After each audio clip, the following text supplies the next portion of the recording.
जमात इस्लामी का 14 फरवरी को सिंध असम्बली के बाहर एहतजाज का ऐलान। इलेक्शन कमीशन के दफ्तर के सामने प्रेस कॉन्फ्रेंस के दौरान लाहे अमल का ऐलान किया ही था कि पुलिस आ गई। कैंप उखाड़ फेंका, मुतादिद रहनुमा और कारकुनान को गिरफ्तार कर लिया गया। अमीर जमात इस्लामी कराची मुनम जफर ने इक़दाम को फस्तायत करार दे दिया।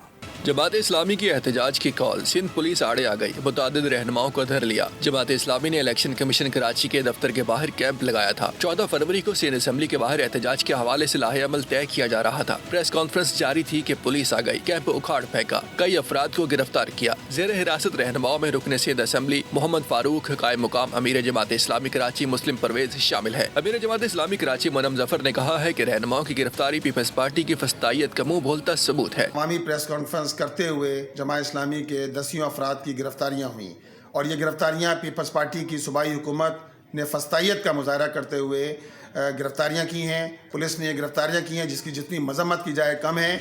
गिरफ्तार रहनुमाओं ने वीडियो पैगाम में कहा, सिंध हुकूमत जितनी फस्तायत का मुजाहरा कर ले, 14 फरवरी को सिंध असम्बली के बाहर धरना होकर रहेगा। जमात इस्लामी का मौक़िफ़ है कि एहतजाज जरूर होगा।